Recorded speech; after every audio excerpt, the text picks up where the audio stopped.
Hi, and welcome back to the last episode on this set of book clubs. And so we're finishing up in the interstellar travel. And I would actually want to highlight one sort of final thing. We've been talking a lot about the sort of the humans, keeping humans alive. I'm going to finish up here on some cryogenics. And then to be fair to the interstellar book, there's actually quite a bit here in terms of interstellar travel. So I'll kind of highlight some of that stuff. Although mostly what I've been using this book for is to highlight really the engineering challenges that we would face in sort of the kind of the now and next space economy as we get out to the stars. And so some of the craziest things when we actually look at cryogenics, one is we see this working. Okay, this is sort of the list of animals that hibernate. Okay, there's a long list of them. Some are ones that kind of do it spontaneously. Others are sort of tied with the season. And so we see this process. We can actually study it. So this is not a there's reason we talk about cryogenic chambers and things like that. In science fiction is because we literally see this happening in the real world. Now, from a human point of view, this is a great picture kind of from a science fiction one. Some of the craziest ones are honestly when humans. I'll kind of start writing it here. So the human version of this is we actually see evidence of when humans are getting cold, okay, that hypothermia, especially when we find people who have died of hypothermia, we actually see them sort of hide. It's called hide and die, okay. They kind of get into a hole and kind of curl up and then die. And so it's not just, hey, I'm cold, I need to go find a cold, but there's actually evidence that maybe something is being kicked in that's sort of still buried within us that is sort of leading us to that final stage of hypothermia. Now, one of the craziest stories is actually Dr. Anna Wagenholm, who had fallen into a frozen river and was in there for 80 minutes.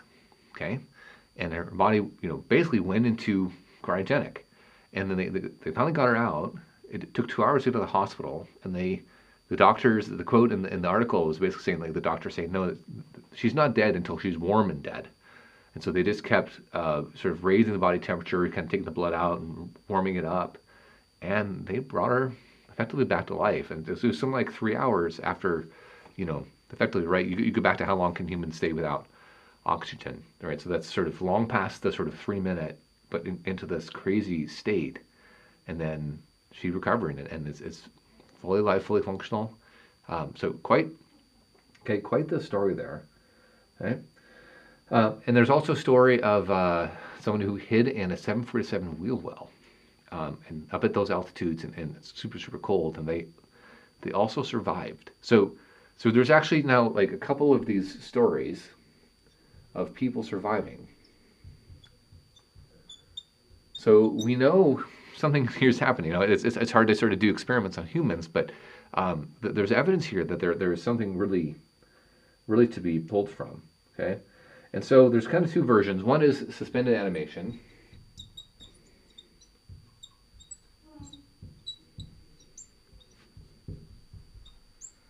And then the other one is really just sort of entering into this hypothermic state. Okay. And in these different states, maybe it's just kind of slowing down our processes. Maybe it's less workload, but suspended animation is kind of one of the ones that we're looking at. So with liquid nitrogen, of course, you kind of crash cool and do some ththings like that. So the chapter here in the book does a pretty decent discussion of kind of going into what does the process look like, and you have to worry about things like infection. Okay, that's a big one. If you're sort of hooked up to all of these lines, I'm trying to think if I've got a picture here. No, if you're hooked up to all of these lines, what happens if those get infected? What sort of sensors? If you're doing this to a full crew, is there is it AI being monitored, or what? How would you make sure you're watching out for infection? You have to watch out for anticoagulation, right? Your kind of blood, clotting up and giving yourself a heart attack, hypertension, and then getting kind of on the warming back up process. Okay, kind of reactivation is one of the larger steps to this. So a whole bunch of, like I said, a whole bunch of interesting research is going on. Again, it's hard because with humans, very hard to do experiments with humans, but between the animals that we can study, and then sort of these stories here, there's a reason that this may be one of those unlocked potentials, especially for sort of these longer term trips. So the rest of the book really, so it's a good read. I would recommend, again, part of the book club, go kind of read back through all the rest of the ones in there. I did skip over, and then I'm going to do it here because that one book is focused on interplanetary. They sometimes will talk about the challenges of communication and sort of, if you're approaching speed of light, different challenges there. So they do talk about special relativity. There's some interesting ones in chapter 7. They actually talk about politics. So what would be if you were setting a colony on Mars, or you have this ship, multi-generational ship. So interesting questions on politics. Of course, have been some good sci-fi stories and shows that sort of look at this as well. So that one's a good read. Kind of what beyond just the sort of the sci-fi. What is the current state of the art of research or leading thought in some of this? It's worth reading. I'll highlight a little bit here on chapter 8, which is spare parts. And a little bit back to where I really wanted this book club kind of focused on the economy side of things. Spare parts, like this is going to be a problem. And so a lot of people right now are excited about additive manufacturing, and I'm too. I mean, additive manufacturing here at Venus has really accelerated a lot of what we can do, but it doesn't. It's not everything, right? You actually have to have additive and subtractive. Things like sealing surfaces have to have a much finer finish than what you can print with, and things like that. So it's not just a matter of I print the thing and it's done. Additive is just a great tool, and all the rest of the tools that we'll have. So, right, how do you have all these spare parts? Again, I'm a naval officer, so if you look at, say, what ships do out, there's some capability a ship has naturally to be able to do some repairs on board the ship.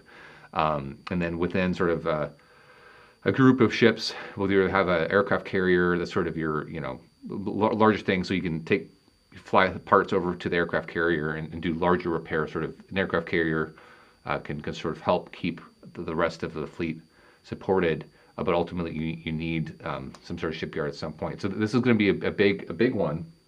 So it's not just additive; it's all the rest of the machining as well. Okay, and then I want to say recycling. Recycling. We talked a lot about recycling from air and water on sort of the last one, sort of the life support system, but what about all the rest of the stuff, right? So, if you have paper, and we always need paper usually to write some stuff down, or what are you using paper for? But are you going to recycle the paper so you have more paper? If you have a part that breaks down, is that just mass you throw out the airlock, or there's going to be some process to sort of remelt down that whatever that part is or whatever it was and repurpose it? So recycling can be, again, depending on the size of ship or a system you're talking about or space station you're talking about, right? This will be, again, another one of those pretty enabling kind of pick and shovel type of economies. Fiber optics. There's so much in fiber optics that drives almost everything. And so can we print our own fibers in space? Can you do repairs? Can you do diagnostics and all that, right? There's going to be quite a bit here that's not the easiest material to sort of take with you, create. So things like ceramics, what's the process? How many ceramics are you going to keep? Can you combine some different ceramics depending on what problem you're trying to solve? So there's a whole range here. Electronics, right? How many transistors, capacitors, breadboards, like what are you doing, like from an electronic repair point of view? Again, I'll go back to sort of what I see sort of out in the fleet of the Navy, the capability for electronic technicians and some of the spare parts they have on hand to really be able to do maintenance out at sea. It was going to be the same thing we face if we were trying to do maintenance out in space. So there's a lot there. Great chapter that will be, again, another really big part to this sort of space economy that I see coming. The next chapter is actually on population size. That's where this graph is coming from. There have been some studies on what truly does it take to have a natural population. So I'll kind of pull that up. And some of it, they, again, because it was an interplanetary book, they were talking about, is this a slow sprinter boat or a colony ship or a world ship? But you can also, if you're interested in that, read through the chapter. There's actually been a lot of studies on sort of the Martian version. What would it actually take to establish colony on Mars from a population point of view and genetic diversity, and there's actually some really good, interesting models out there. But you kind of see here the sort of the estimates are anywhere from the sort of 200 on up to over 200,000. Yeah, is what it would take to truly establish a colony. So some pretty interesting things there, depending on the goal. So I found that also a really good chapter. And then the last one I'll sort of finish with, before I go that one, is then on AI. So I'll write it down here. Chapter 9 was on population size, and then chapter 10 is on AI. Certainly AI is going to be empowering almost everything we can think of, whether it's sort of back to the cryogenic, is the AI doctor that's sort of taking a look at you. And really what is the version of AI and robotics going to be? Is it going to be an assistant? Is it going to be the ones doing most of the work? Is it just going to be a manipulator? So what is going to be that good role of AI that, again, back to the original sort of opening episode, hey, if survey says 80% of people think most of this is going to be robotics, is it actually some blend where it is a lot of robotics, it is a lot of AI, but there is kind of one human there to handle a lot of the things that the AI can't, but that human is really empowered by the AI and sort of modified. I know I have a friend who's in the biomedical field, and they're talking a lot right now about the revolution in AI, and I was curious because most of the stuff that I see with AI, right, I drive a Tesla, I see it from an image recognition. And how are you processing all of this data, right? An image is tons of pixels and tons of colors and it's a ton of information that the AI can build model off of effectively each one of those data points, and then try to, from a car point of view, simplistic, like do I accelerate, do I brake, do I stay in the lane? And I was curious on the biology one, where you have a thing that's so information rich, and they actually said no. Actually, some of it is still just that visual thing. That you have many humans in a lab situation that are there just to make sure the droplet is still dropping, and if it breaks, the human goes and fixes it. So that there's actually still a lot of things where even right now AI is going to effectively speed up what the humans can do in terms of how many things they can handle from a point of view, but it's still going to be sort of a human there driving it. So hopefully that's the world of the space that we see in this kind of space economy. That's my vote, at least. So I'll just kind of finish here with a Neil cylinder. This is a concept, kind of a space station where you just have kind of a big, huge cylinder, and it is large enough that you have an atmosphere, you have gravity, you have all of these things, and certainly a wonderful dream, wonderful concept for how do we get out into the stars. And I'll just kind of end how we finished with, when you look at how the New World was colonized by the Europeans. Really, it was ultimately the cash crop that started it. So in Virginia, it was tobacco. In South America, it was gold. Up in Canada, it was really the fur trades. I actually think the Canadian version, right, the kind of Hudson Bay Company, is actually the more appropriate one, because it was kind of harsh environment. They did need high technology. To me, that's actually the right analogy.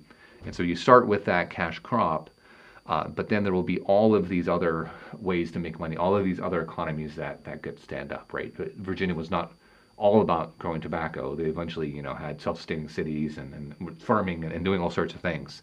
And so I see the same thing happening in space. So lots of money to be made out in space. There'll be a couple of sort of leading industries and then a bunch of following industries. And just like we had in almost every era of the human expansion, lots of ways in sort of the pick and shovel to make money. So I hope this little 5-episode thing has been interesting. I sort of read these 2 books over Christmas, and I'm a big sci-fi nerd. It was a great break from sort of standard rocket science and things like that. So I thought, I'm going to record a couple videos on this. I found it really fascinating, and of course, thinking through the economy and what's really coming.